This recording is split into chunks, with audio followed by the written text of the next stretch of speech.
Olá, sejam bem-vindos a mais uma Escola Bíblica Dominical Online da Igreja Batista em Guarabu. Meu nome é Vandete e hoje nós vamos continuar estudando Cartas aos Romanos. Hoje nós estamos na lição número 10 e o título dela é 5 perguntas que todo cristão precisa responder. Mas antes de nós entrarmos diretamente na lição, nós vamos orar. Vamos pedir para que Deus, o Espírito Santo, entre no meu coração e que eu possa, passar tudo aquilo que Ele colocou dentro do meu coração, ok? Vamos orar? Senhor Deus Todo-Poderoso, Criador e Sustentador da terra, estamos na Tua presença, ó Pai Santo, em primeiro lugar para agradecer esse dia que o Senhor concedeu a cada um de nós.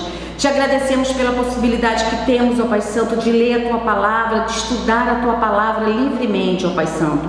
E cada dia mais, ó Pai Santo, nós aprendermos um pouco mais de Ti, ó Pai Santo.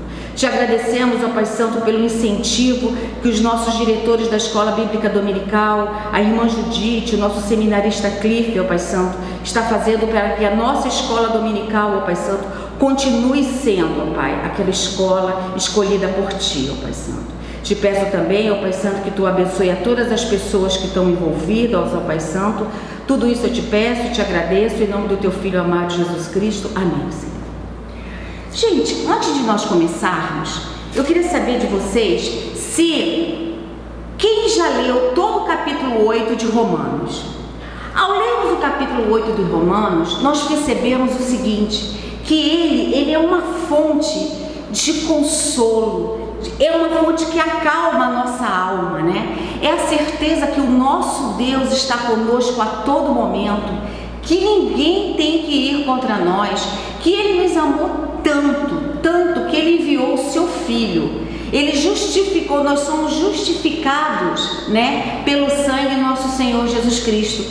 E quando Paulo escreveu as cartas, ele deve ter sentido uma emoção, porque Paulo, como um evangelista que não se deixava nada impedisse o seu id, o seu id de proclamar a palavra, de proclamar o Cristo, o Senhor, o Salvador, Então, na verdade, ele não tinha nada que impedisse dele de falar de Jesus Cristo. E é isso que ele demonstra aqui em Romanos 8. Eu vou ler 5 versículos de Romanos 8, está separados os versículos para que nós possamos entrar na nossa lição. Eu vou chamar a atenção de vocês para o primeiro versículo, que fala assim, nós estamos em Romanos 8, capítulo 8, versículo 1. Portanto, agora nenhuma condenação há para que os que estão em Cristo Jesus, que não andam segundo a carne, mas segundo o Espírito. Nossa, eu estou com Cristo, eu estou com Cristo, então nenhuma condenação há mais em mim. Que maravilha! Versículo 6 agora. Porque a inclinação da carne é morte, mas a inclinação do Espírito é vida e paz. Vida e paz com quem? Em Jesus Cristo. Vamos ao versículo 13. Porque se viverdes segundo a carne, morrereis. O pecado nos leva à morte. Mas se pelo Espírito modificardes as obras do corpo, vivereis. Se aceitarmos Jesus como nosso Salvador, nós temos a vida eterna. E vamos para o 14.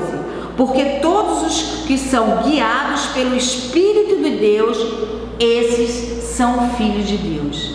Nós fomos escolhidos desde lá da fundação do mundo. Deus já nos amava. Nós amamos Deus, nosso amor para com Deus muitas vezes é falho, mas o amor de Deus para conosco é um amor verdadeiro, é um amor forte, é um amor que salva. E Ele não mediu esforços para que nós fôssemos salvos. Vamos para o versículo 28. E sabemos que todas as coisas contribuem juntamente para o bem daqueles que amam a Deus, daqueles que são chamados por seu decreto. Já sou escolhido por Deus. 29. Porque os que dantes conheceu, também o predestinou para serem conformes à imagem de seu Filho, a fim de que ele seja o primogênito entre muitos irmãos. Nossa, que paz, que consolo esses versículos nos trazem. O amor de Deus, ele foi tão grande que ele deu seu filho, todo mundo já sabe, né? O meu pecado, ele foi lavado ali na cruz, né? Pelo sangue que Jesus Cristo derramou pelos meus pecados. E Paulo, ele enfatiza isso, ele canta, é como se fosse um cântico de agradecimento ao nosso Deus. E por isso que eu vou convidar vocês para responder, para ver as respostas que Paulo dá a alguns questionamentos que ele mesmo faz e que muitas vezes as pessoas aí fora também fazem para a gente, e muitas vezes nós ficamos na dúvida em responder, ok? Então nós vamos começar pela nossa lição na primeira pergunta, que fala assim: se Deus é... Antes eu queria dizer para vocês que a nossa lição vai estar baseada em Romanos capítulo 8, versículos do 31 ao 39, ok? Então a primeira pergunta: se Deus é por nós, quem será contra nós? Vamos ver o que Paulo fala sobre isso? Vamos em Romanos 8, capítulo 8, versículo 31. Que diremos, pois, a essas coisas? Se Deus é por nós, quem será contra nós? Vocês viram lá em Romanos 8:1? Portanto, agora nenhuma condenação há para os que estão em Cristo Jesus, que não andam segundo a carne e segundo o Espírito. Ora, a pergunta é: se Deus é por nós, quem será contra nós? A resposta é simples: ninguém. Ninguém pode ser contra o ungido de Deus. Nós, conforme o versículo 29 que falou, porque os que de dantes conheceu, também o predestinou para serem conforme a imagem do seu Filho, a imagem de Jesus Cristo. Somos nós, que Ele trabalhou para que nós fôssemos a imagem dEle, a fim de que Ele seja o primogênito entre muitos irmãos. Então, quando diz quem será contra nós, ninguém. Nós somos escolhidos. Ninguém, nada, evento, nada pode ser contra nós, porque Deus, Ele pegou essa luta para a gente, porque Deus mandou o seu Filho para que nós fôssemos guardados nos braços dEle e assim conseguirmos a glória eterna. Depois, a segunda pergunta, ele fala assim: Deus não nos dará graciosamente com Ele todas as coisas? O que Deus já deu para nós, hein? Vamos olhar para a cruz mais uma vez? Tudo se resume na cruz do Calvário. Deus deu seu único Filho, Jesus Cristo, para morrer por mim, que ainda nem tinha nascido, mas que Ele já me amava desde a fundação do mundo, né? Desde a fundação do tempo. Então ele fala assim no capítulo 32: aquele que nem mesmo o seu próprio Filho poupou, mas antes o entregou por todos nós, como não dará também com Ele todas as coisas? Se Jesus Cristo, se Deus nos deu a vida eterna através de Jesus Cristo, dando o seu Filho, imagina o que Ele nos dará mais por nós. Aí tem uma parte na revista que eu achei super interessante, que ele fala assim: o incrédulo pergunta, porventura Deus dará? E a pessoa que tem fé fala, e porventura Ele não dará?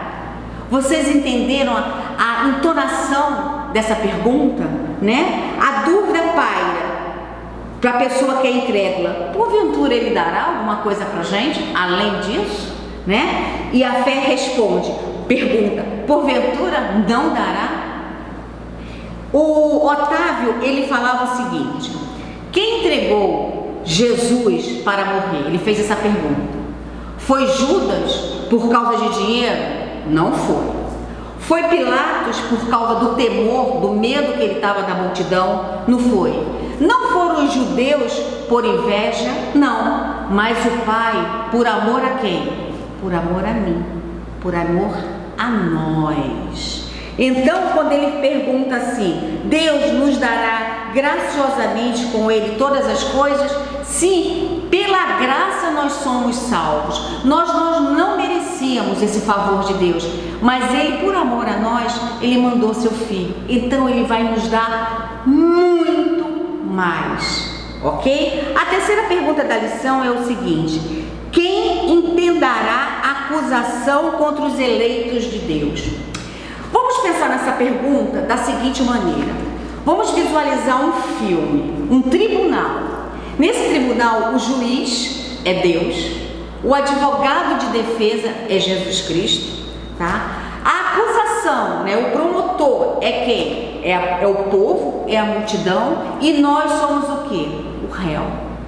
Aí a pergunta é: quem nos acusará? Amigos, irmãos, ninguém vai nos acusar, porque Deus, Ele já nos justificou pelo sangue de Jesus Cristo. Se você for em Romanos 8, versículo 1, ele fala: portanto agora nenhuma condenação há para os que estão em Cristo Jesus, que não andam segundo a carne, mas segundo o Espírito.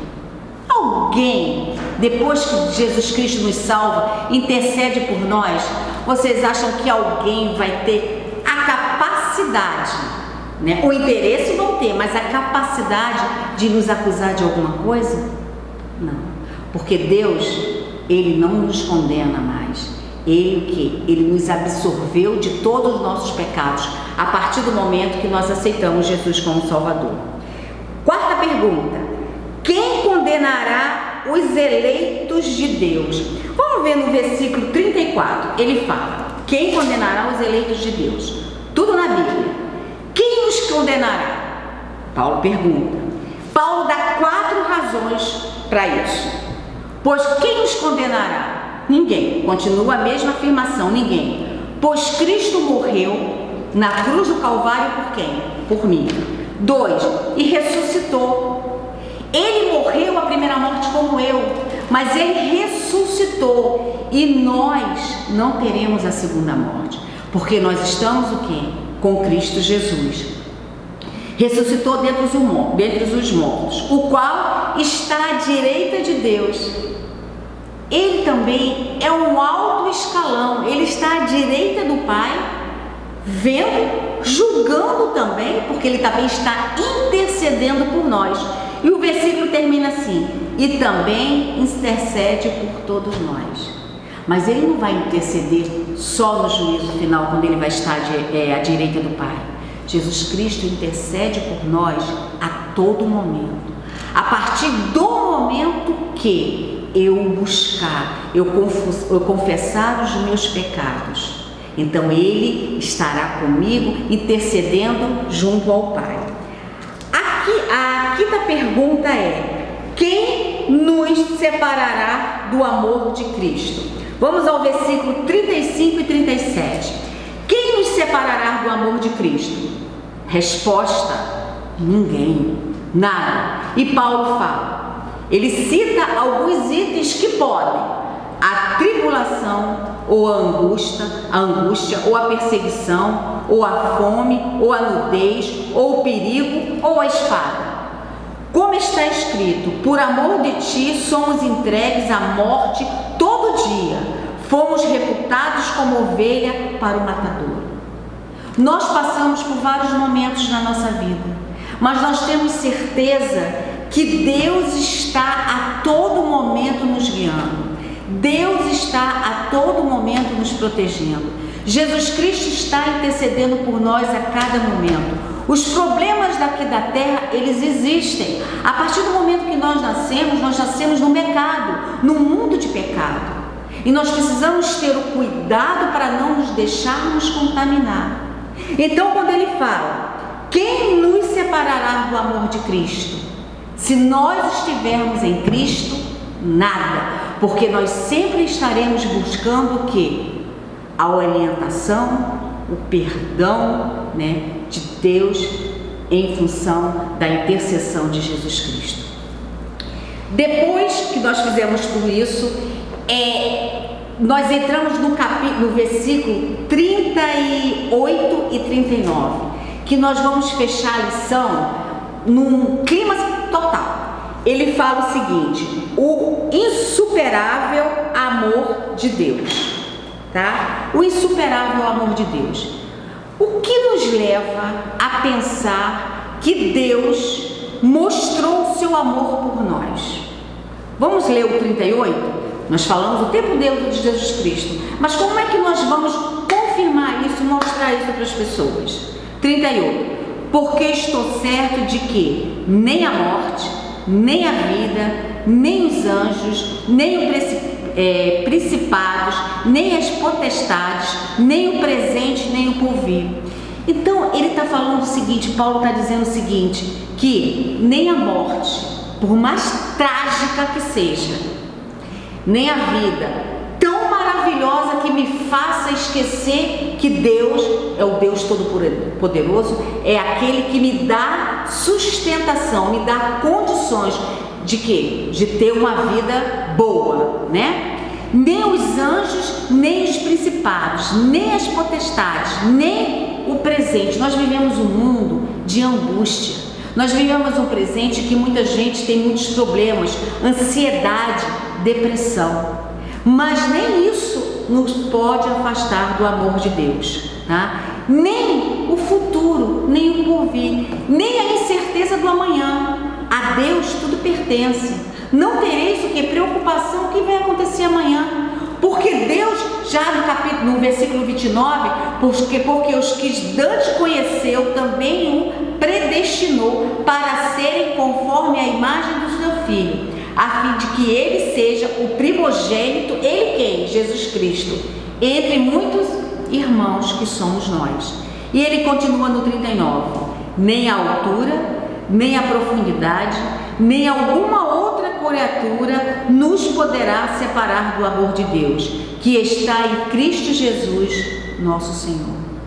Nós temos certeza que tudo que nós estamos passando, Deus está no controle de tudo. Não cai uma folha da árvore sem a permissão de Deus. O nosso consolo e a nossa segurança é que nós temos um intercessor entre nós, um intercessor para conosco, que é o Senhor Jesus Cristo, certo? Deus mandou o Filho dele maravilhoso para que o sangue dele levasse toda a maldição do pecado, está ali no seu sangue, que chorrou, que agora nos cobre com a segurança que vem dos céus. E para terminar a nossa lição, ele fala assim, no trechinho da conclusão: o trecho de Romanos estudado nesta lição é um exemplo de como a doutrina é prática e andam juntos. Paulo afirma a doutrina do amor de Deus, teologia pura, e aplica na vida do crente.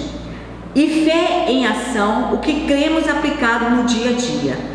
Faça desse modelo de Paulo um estilo de vida. Pratique aquilo que você crê. Se você crê em Deus, se você crê que Jesus Cristo morreu para te salvar, então mostre isso. Seja um evangelista como Paulo. Seja aquele que quer mostrar que realmente Jesus Cristo é o único caminho que vai nos levar à vida eterna. Tem um hino do cantor cristão que, inclusive, eu vou dizer para vocês porque calhou para a revista de hoje, porque foi uma mensagem que o pastor Ivan, que é o pastor da nossa igreja, respondeu no Zap a um outro irmão que colocou um pôster lá. Ele botou, e a resposta do pastor Ivan foi o hino, a primeira estrofe do hino. O segredo do viver. Eu vou cantar, os irmãos me desculpem, mas porque é muito bonito.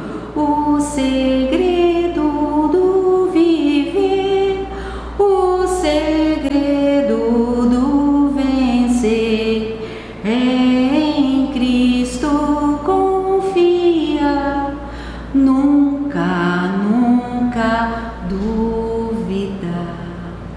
Nós não temos que duvidar de nada. O nosso consolo, a nossa fé e a nossa esperança está em Deus, em Jesus Cristo. E que o Espírito Santo possa colocar na nossa vida, no nosso coração, a certeza que temos: Deus está conosco em todo momento, né? O segredo do viver, o segredo do vencer é em Cristo confiar, não tem outro caminho. Nunca, nunca duvidar. Amém? E vamos terminar com uma oração agradecendo a Deus, né? porque nós sabemos que não somos nós que falamos, mas temos certeza que Deus coloca as palavras certas nos nossos corações. Amém? E eu queria também agradecer ao Bruno, eu esqueci de falar isso para vocês, que está aqui nos ajudando na filmagem. Senhor nosso Deus, nós te agradecemos, ó Pai Santo, pela essa oportunidade que temos, mais uma vez, de estudarmos a Tua Palavra. Que tudo que foi dito aqui, ó Pai Santo, tenha sido aprovado por Ti, ó Pai Santo. Nada disso pertence à ação humana, ó Pai Santo, mas sim à ação do Teu Espírito Santo. Mais uma vez eu te agradeço, ó Pai Santo, por ter colocado uma equipe tão unida para trabalhar em prol da Escola Bíblica Dominical. Mais uma vez eu te agradeço pela Judite, pelo Cliff e o Bruno e pela Raquel também, que muito nos tem apoiado. Que a vida deles seja abençoada por Ti, assim como todos os colaboradores nesse projeto Escola Bíblica Dominical Online. Amém.